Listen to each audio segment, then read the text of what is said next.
uyikoreye Imana ibasha kukugirira neza. Rero mfite ubuhamya bw'umugore. Umugore mu mikurire ye akiri umukobwa yarakuze, akura yubaha Imana, akura akorera Imana, akora atanga ibisabwa byose, atangira Imana, atangfasha imfubyi, afasha abapfakazi. Ndashaka kwereka ibanga ryo kugira gute, ryo gutabarwa binyuze mu gutanga. Yesu nashimwe. Uyu mugore ngo ageraho arashaka, abo umugore ashakwa n'umuntu ngo umutwazi w'amato. Yesu nashimwe. Uyu mugore ntiyagiraga ikibazo cyo mu rugo, kuko urumva urugo rwe rwari rumeze neza, ariko ngo aza kugira ikibazo cyo kutabyara. Yesu nashimwe. Icyo nshaka kuvuga niki, ndashaka kubwira ngo ibyo ukora byose ubikoranye umutima mwiza, ukabikorana urukundo, kuko yabikoranaga urukundo, igihe kiragera Imana ikagira gute, ikakugarurira ibyawe byari bigiye kuvaho. Yesu nashimwe. Iyo ukoze neza. Noneho uyu mugore ngo igihe kiragera, umugabo we kubera ko urugo rwe yashakagamo abana, abona ko abana bataboneka muri urwo rugo, agira gute, yigira inama yo kugira gute, yo gushaka undi mugore wa kabiri. Ariko ndashaka kubwira icyo Imana yakuvuzeho izanagisohoza.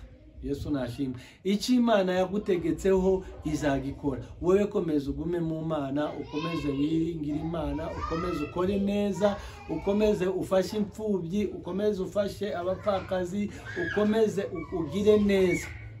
Yesu nashimwe. Uyu mugore igihe kigeze, umugabo ajya gushaka undi umugore wa mbere nyine akomeza aratotezwa. Igihe kiragera, umugore yumva ashaka kwahukana, abapasiteri bakajya bamugira inama, oya guma mu rugo, gomba nuko bigenda, nuko bikorwa, ihangane, haracyari ibyiringiro, ukome. Kwa kundi nyine abapasiteri, abakozi b'Imana bakomeza guhugura abantu, bakomeza baramuhugura, akomera anakomerera mu rugo rwe.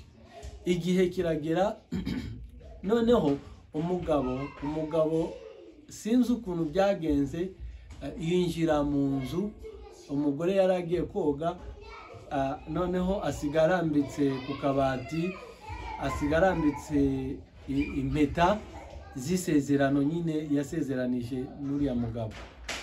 Umugabo arazifata arazihisha. Amaze kuzihisha, ibyo biba intandaro noneho yo kumurwanya, akajya ataha akamubaza impeta zirihe, akavuga ati nazishize ku kabati ndazibura, zishake. Nubwo bisobanura ko utakinkunda, mbese biba urwitwazo. Abashumba bakomeza bamukomeza, baramubwira ati komera, bibaho, wihangane, ntuve mu rugo, igihe kimwe Imana izagutabara, igihe kimwe Imana izagusubiza, igihe kimwe uzabona Imana, igihe kimwe uzabona ukuboko kw'Imana. Ndashaka kubwira ngo inshuti y'Imana, nawe ukora neza, igihe kimwe uzabona ukuboko kw'Imana. Nawe wamaze kumenya agakiza, ukamenya, ugasobanukirwa, igihe kimwe uzagira gute, uzabona ukuboko kw'Imana. Rero igihe kigeze, wa mugabo yagiye mu bihugu bya kure. Igihe kiragera, ajyana n'uwo mugore we wa kabiri, aragaruka. Agarukana na wa mugore wa kabiri, amuzana noneho direct hehe muri rwa rugo rwe rwa mbere. Umugore aravuga ati sawa, nta kibazo, bakomeza barabana. Ariko kwa kundi abagore babiri babaye mu rugo, habamo kutumvikana, bakajya bagongana, bakajya bagira gute, bahurana n'ibibazo, bagirana intonganya. Igihe kiragira, umugabo yirukana umugore mukuru, kubera ko umugore mukuru atabyaraga, n'uwo wundi ntabwo yari akabyara. Ariko Imana ifite isezerano buriya ikomeza igatinza ibintu kugira ngo uzabashe gusubizwa. Igihe kiragera, umugore agira gute, wa mbere bamukura mu rugo, bamushyira nk'uko twavuga mu nzu zo ku ruhande, ibikoni, ajya kuba mu nzu zo muri icyo gipangu nyine, ariko hehe hanze.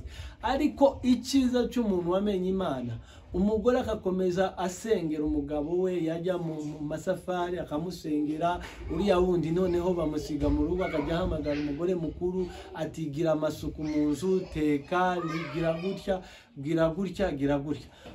Umugabo igihe kimwe rero ajya mu isafari yambaye imyenda irimo ya mpeta yagize gute, yari yakwiye ku meza y'umugore we wa mbere.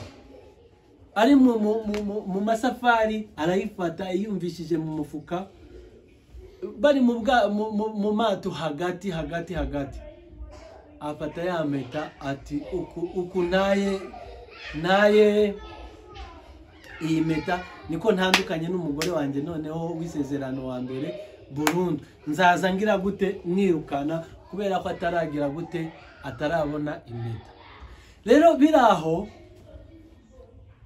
urumva ko nyine urugo yari yararusenye mu bitekerezo, yararusenye mu buryo bwose bushoboka, ariko mu buryo bw'umwuka Imana iracyahari. Kandi mu buryo bw'umwuka uriya mugore Imana amaze kuyijugunya ikajya imugendera ikamubwira ati urugo rwawe ruzakomera, urugo rwawe ruzabaho, urugo rwawe ntiruzapfa, urugo rwawe Imana izaguha abana, Imana izaguha umugisha. Yesu nashimwe. Rero nshuti y'Imana, reka mvuge umuntu wari we wese ufite ikibazo, komerera ku mwami, Imana izakugirira neza. Noneho ataha asanga umugore ari mu masengesho, atabonana. Hari ukuntu abakristo tujya mu masengesho yo kutabonana n'umuntu, wowe ukihererana n'Imana yawe. Asanga ari muri ya nzu ye yo ku ruhande, nyine yinjiye yumva arimo arasenga, asengera umugabo we ngo Mana afata ku mugabo wanje, Mana agirira neza umugabo wanje, Mana mushoboze, Mana murwanirire, Mana mutabare. Kuko umugabo yari yaje ananiwe, amaze kubyumva arikomereza, aravuga ngo ni bya bindi by'abakristo, ni bya bindi by'abarokore. Reka nshuti y'Imana nkubwire ngo amasengesho yawe afite icyo mu isi y'umwuka, afite icyo aba arimo aragira gute, arakora. Uyu mudamu wa kabiri yakiriye umugabo we, aramwakiriye, aramuteguriye amazi nk'uko bisanzwe nk'umugore, ariko Imana ntacyo yari yakamuvuzeho muri urwo rugo. Yesu nashimwe. Umva noneho amaze kumwakira, uriya mugore avuye mu masengesho abwira umugabo ati reka tumwirukane hano. Ati mugabo nawe ati nibyo nari mfite n'isezerano. Umugore arongera arisubira, umugore akarera avuga ati ariko ajya dufasha, nta mpamvu yo kumwirukana. Yesu nashimwe. Yesu nashimwe. Ndashaka kubwira ngo Satani nta mpamvu yo kukwirukana mu byawe. Amen. Baravuga ati reka tukomeze tugire gute, tumugire umukozi abari ajya dufasha mu rugo. Umugore arabyemera, akomeza nyine mu gitondo akazinduka, akabakoropera, akabatunganyiriza, akisubira mu nzu ye, akabatekera. Rimwe umugabo atuma umugore wa kabiri avuga ati jya kuri supermarket ujye guhaha. Umugore avuga ati ndumva naniwe, ndumva ntameze neza, ni nkaho natwise, ariko mu by'ukuri yari ataratwita. Aravuga ati reka ngire gute, mu mwanya wo kugira ngo njyewe untume, reka dutume uriya mugore wa mbere. Yesu nashimwe. Ariko mu by'ukuri reka nkubwize ukuri, mu isi y'umwuka guca bugufi nabyo biba byiza. Umugore kubera ko yari afite umwuka w'Imana yemera guca bugufi, baramutuma. Ariko ndavuga ngo iyo yari kuba ari undi mugore, yakaba yaravuye no muri urwo rugo. Kubera iki? Kubera ko atari afite isezerano muri urwo rugo. Ariko kubera umugore wa mbere yari afite isezerano muri urwo rugo, Imana hari icyo yamuvuzeho, n'abakozi b'Imana bazaga bakamubwira ati hari icyo Imana izakora, hari uko Imana izagutabara muri uru rugo. Yakomeje arihangana. Buriya hari ibintu bijyanye nka bitatu kugira ngo ubashe kunesha. Habonekamo kwiringira cyangwa se kwizera, hakabonekamo kwihangana, hakabonekamo no guca bugufi. Ibyo ni bimwe mu ibanga byo kugira gute byo kunesha. Uyo mugore yakomeje agira gute arabyihanganira, asoza urwo rugendo rwe neza. Muraza kubyumva neza ukuntu yarushoje neza, atagize icyo ahungabanije, atagize icyo akoze. Yemera ko bamutuma hehe muri supermarket. Aragiye, agezeyo baramutuma, arasagura. Ibyo mu by'ukuri ibyo bamutumye byose yarabyubahirije kandi arabikora. Amaze no gusagura, yumva muri we hajemo ikintu muri we. Ubwo umugabo we ngo yakundaga amafi, uko yavaga mu munani ngo yamutekeraga amafi akayateka neza. Aragata ariko nubwo bimeze gutya, nubwo batabinumye, ngo anyura ku mafi, ngo yumva agize umutima wo gukunda kongera gutekera umugabo we ya mafi. Yesu nashimwe. Yumva agize umutima, yumva umutima we urakiranye. Ndashaka kuvuga ngo hari ikintu gikirana muri wowe, ariko iyo ikintu gikirana muri wowe ari cyiza uzajya ugikora, iyo ari kibi uzajya ukireka. Akirana nawe aravuga ati ibizaba bizabe, n'ubundi ntabwo nkiri muri ra rugo, ariko reka ngire gute nongere ntekere umugabo wanje amafi. Ubwo yaragiye amutekera nk'uko bisanzwe, ariko agiye kuziteka ibyabaye murabizi nyine. Ntabwo yabashije kubona amahoro kuri ayo mafi. Ayagura mu buryo busanzwe, nk'uko wagenda mu isoko ukagura amafi. Amaze kuyakura muri supermarket arataha. Ageze mu rugo ariko ngo akajya yumva ayo mafi arimo aramukurura cyane, akumva yagiriyeho umunezero, akumva harimo ubusabane bw'ifi n'umuntu, ni uko nyine. Noneho ikintu yakoze amaze kuzigeza mu rugo, yaraziharatuye, arimo araziharatura gutya, abaga yafi asangamo ya mpeta. Mu by'ukuri sinzi wowe nimba uramutse usanze Imana ikugabije abanzi bawe icyo wakora. Yesu nashimwe. Sinzi icyo wakora, ariko ndashaka kubwira ngo mu guca bugufi byose birashoboka. Yumva umwuka w'Imana amufasheho, aravuga ngo reka asengere iriya mpeta, kuko ari Imana iyimugaruriye. Ntabwo nawe wumve kuburira ifi mu nzu ukayisanga kuburira impeta mu nzu ukayisanga mu ifi. Ni ibintu by'ibitangaza by'Imana.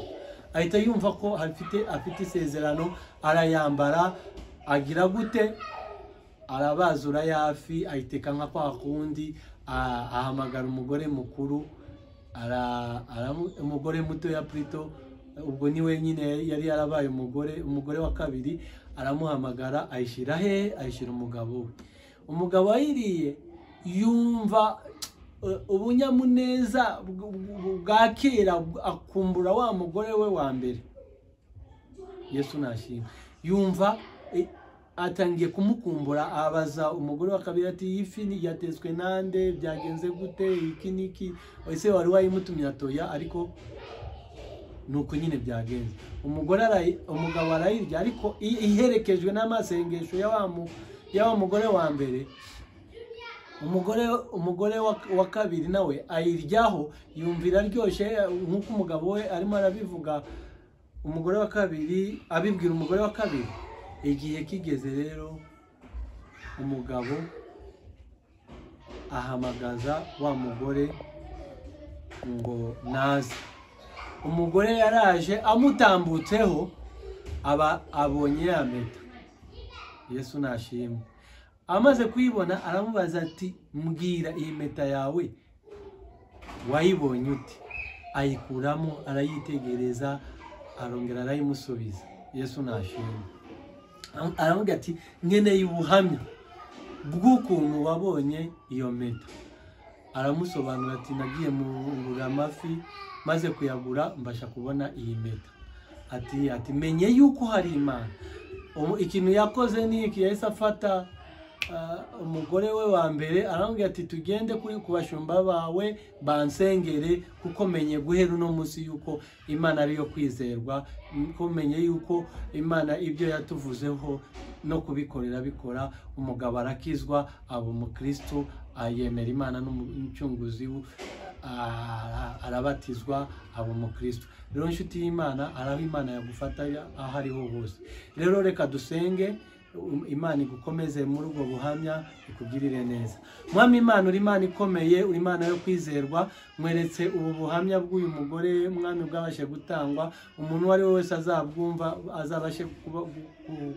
azabashe kubwumva akizwe, kandi kiruta byose ukuboko kw'Imana kuzamugenderere, kandi ujye utanga inkomezi, ujye utanga ubwenge muri byose, kugira ngo twibashe kwihanganira mu bigeragezo bitugerageza byose. Ikiruta byose, izina ryawe rikomeze rihabwe icyubahiro, amabendera y'amashimwe akomeza azamurwe, ni mu izina rya Yesu Kristo umwami wacu, amen.